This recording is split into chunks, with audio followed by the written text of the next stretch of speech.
Good morning, I'm Sunil Verma. The headlines. 9 army soldiers lost lives in a road accident in Ladakh. President, Prime Minister, Raksha Mantri and others expressed anguish. Government notifies Indian green hydrogen standard under National Green Hydrogen Mission. IMD forecasts heavy to very heavy rainfall in Himachal Pradesh for next 2 days. Information and Broadcasting Minister Anurag Singh Thakur and BJP President Nadda to visit today to assess damages in the state due to rain and landslides. Mehuli Ghosh secures Paris 2024 Olympics berth, finishing third in the women's 10-metre air rifle event at ISSF World Championship 2023 in Baku.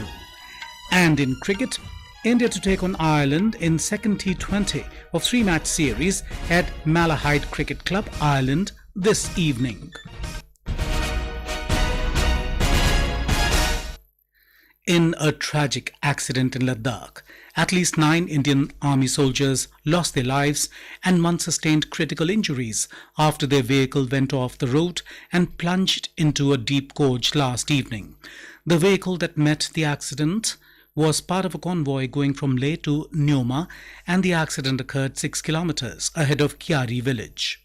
As per the Leh-based defense spokesperson, the deceased include 9 soldiers and a junior commissioned officer. The truck that met the accident was part of a convoy that included a gypsy and an ambulance carrying a total of 34 soldiers. There were 10 soldiers traveling in the truck, of whom 8 lost their lives and 2 were injured. Senior Superintendent of Police Leh informed that a police team was rushed to the spot as soon as the reports reached them. The injured soldiers were shifted to the army hospital in Leh. While being taken to the hospital, 1 soldier succumbed to his injuries. A rescue operation was underway at the site of the accident as per the officials. Muzaffarwani reporting from Leh, Ladakh.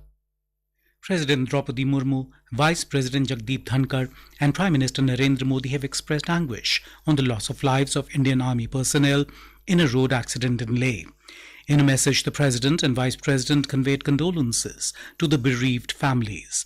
Prime Minister Narendra Modi has said that he is pained on the mishap near Leh, in which the nation has lost personnel of the Indian Army. In a message, Mr. Modi said their rich service to the nation will always be remembered. Raksha Mantri Rajnath Singh and Home Minister Amit Shah also expressed condolences to the bereaved families. In a message, Mr. Singh said, the people will never forget their exemplary service to the nation. Home Minister Amit Shah, expressing sadness in a message, said, the entire nation stands shoulder to shoulder with the bereaved families in this hour of grief. They prayed that those who are injured recover at the earliest. The government has notified the green hydrogen standard for India in a significant move for the progress of the National Green Hydrogen Mission. The standard, issued by the Ministry of New and Renewable Energy, outlines the emission thresholds that must be met in order for hydrogen produced to be classified as green, that is, from renewable sources. The scope of the definition encompasses both electrolysis-based and biomass-based hydrogen production methods.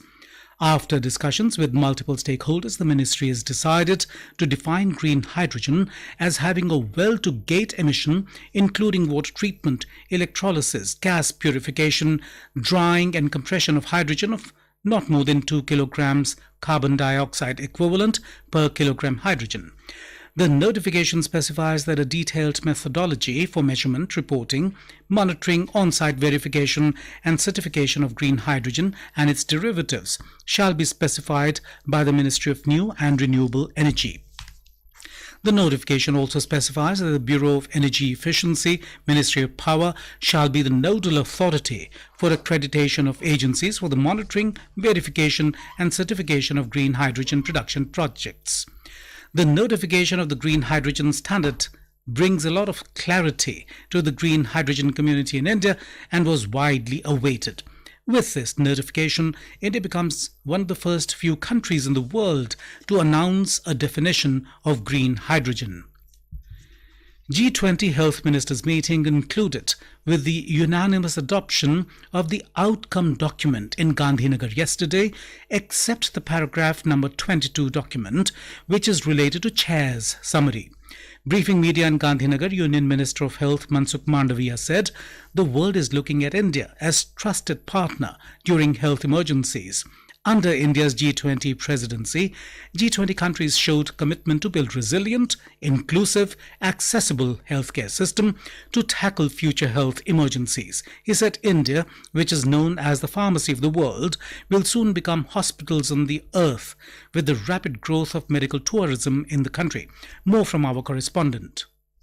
Under Indian presidency, the G20 health ministers echo the need for global cooperation to achieve inclusive, accessible healthcare system in the world. Speaking on the key outcomes of the meeting, the Additional Secretary of Ministry of Health, Love Agrawal, said consensus on pandemic fund, the development of interim medical countermeasures coordination mechanism, along with global initiative on digital health and consensus on climate health initiative in India were among the major outcomes of G20 meeting. In terms of managing climate change, the component include understanding how climate change will impact the health pattern today. Whether waterborne diseases will see change, vector-borne diseases, what changes will be seen, what changes will be seen even in terms of the heat waves. We also have challenges caused by earthquakes and floods. They are all related with climate and health change. So with that as a perspective, this center which will be created in India will create required understanding, evidences and approaches on how to be equipped, how should our health workforce be trained and oriented for future. He further said that over 265 MOUs were signed by Indian hospitals with the global representatives on the sidelines of the meeting, which will boost medical tourism in India. Aparna Khun, Akashvani News, Gandhinagar. Union Electronics and IT Minister Ashwini Vaishnav yesterday said the central government is open-minded towards suggestions coming from the industry, civil society and stakeholders, including the media, to bring in further reforms to curb cyber frauds. The minister informed this after the conclusion of the G20 Digital Economy Ministers' meeting in Bengaluru. The minister said that the central government is strongly focusing on curbing cyber frauds and other fraudulent activities. Mr. Vaishnav said 3 days back, the central government launched 2 more reforms by which every dealer will be verified. Union Finance Minister Nirmala Sitharaman chaired a review meeting on the development and growth of India's maiden International Financial Services Centre, IFSC, at Gift City, Gandhinagar yesterday. She was accompanied by a team of secretaries from the Ministry of Finance and the Ministry of Corporate Affairs. During the review meeting, the Union Finance Minister emphasized the need for all stakeholders to recognize and support the identified pathways to elevate Gift City as a premier financial hub at the global level. Union Home and Cooperation Minister Amit Shah will be on a tour of Madhya Pradesh today. Mr. Shah will launch the report card of 20 years focused on Garib Kalyan Maha Abhiyan of the state government at Kushabhau Thakre Auditorium in Bhopal. The minister will also participate in various programs, including the meeting of the BJP executive being organized in Gwalior. This is Akashvani giving you the news. For quick news updates round the clock, follow us on our Twitter handle at AIR News Alerts. The India Meteorological Department IMD has predicted very heavy rainfall in isolated places of Himachal Pradesh and Uttarakhand during the next 2 to 3 days. Due to heavy rainfall, flash flood risk is likely over a few watersheds and neighborhoods in Himachal Pradesh and Uttarakhand during the next 24 hours. According to the latest weather forecast by IMD, the Sub-Himalaya, West Bengal, Sikkim and Bihar will also witness heavy rainfall during the next 4 days. As per IMD, heavy rainfall activity is also likely to increase over east and adjoining central India. Madhya Pradesh and Vidarbha will witness heavy rainfall over the next 2 days. The weather agency said a low pressure area formed over the northwest Bay of Bengal is likely to move northwestwards across northeast Madhya Pradesh during the next 24 hours. We spoke to IMD scientist R.K. Jenamani for more updates. कम दबाव का क्षेत्र है अभी मध्य प्रदेश में है, इसी के कारण से मेनली जो पश्चिम मध्य प्रदेश की जो आसपास इलाका है वहाँ आइसोलेटेड हैवी रेनफॉल हो सकता है और उसी के साथ साथ जो पहाड़ी का इलाका है हिमाचल प्रदेश उत्तराखंड वहाँ जो है 21-22 अगस्त को heavy to very heavy rainfall हो सकता है और हमारा ऑरेंज कलर वही है। बाकी जो इलाका है वहाँ मेनली पूर्वोत्तर राज्यों में भी 22 तारीख ऑनवर्ड वेरी हैवी रेनफॉल होगा। बाकी इलाका जो है वेदर जो है लाइट टू मॉडरेट रेनफॉल होगा। दिल्ली में ड्रिजल या लाइट रेनफॉल हो सकता है। In recent days, heavy rainfall, cloudbursts and landslides have caused significant loss of life and property in Himachal Pradesh. The state's daily life has been severely disrupted, affecting water supply, power distribution, roads and other essential resources. Economic activities, including agriculture and horticulture, have been negatively impacted. To assess damages in the state due to rain and landslides, National President of the Bharatiya Janata Party, Jagat Prakash Nadda, and the Union Minister for Information and Broadcasting and Youth Affairs and Sports, Anurag Singh Thakur, are visiting the state today. In Manipur, the combined security forces, including Manipur Police, Indian Army and Assam Rifles, have safely brought back Indian citizens taking shelter in Myanmar after the eruption of violence on the 3rd of May. Manipur Chief Minister N. Biren Singh, through social media, thanked the Indian Army and Assam Rifles for their dedicated efforts in bringing back the Indian citizens from Myanmar. The ISRO has said it successfully reduced the orbit of the Chandrayaan-3 mission's lander module LM, further bringing it nearer to the moon. The National Space Agency also said that the LM would now undergo internal checks. It said LM, comprising the lander Vikram and rover Pragyan, is expected to touch down on the lunar surface on the 23rd of August evening.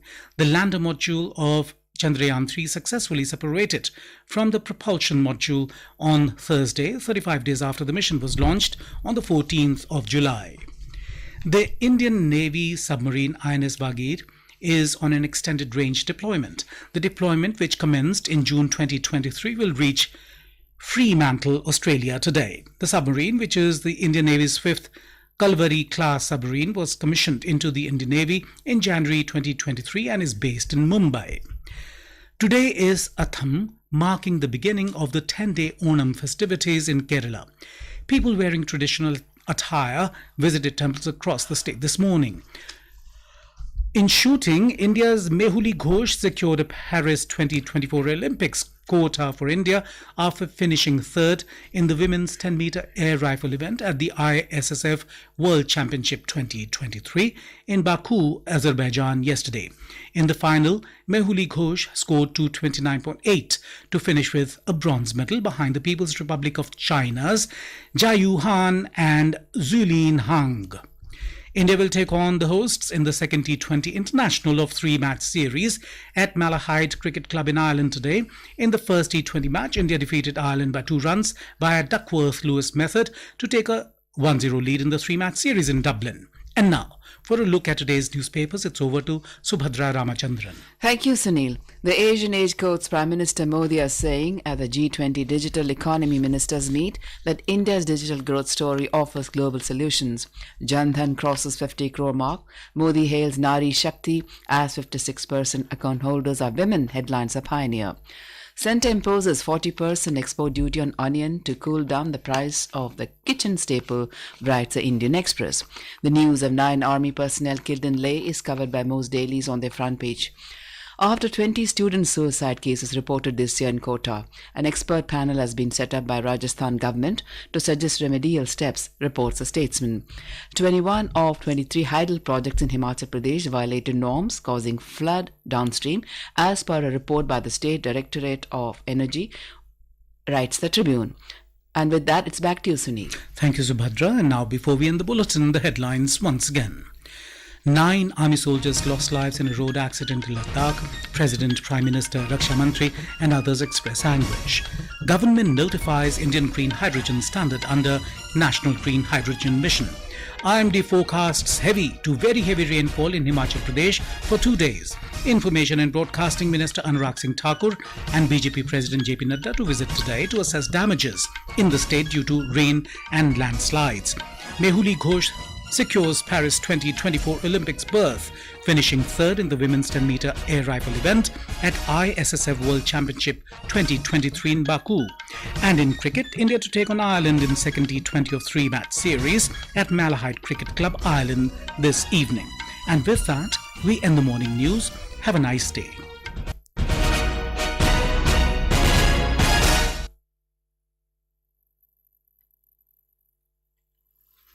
Akashvani से पेश है खबरनामा।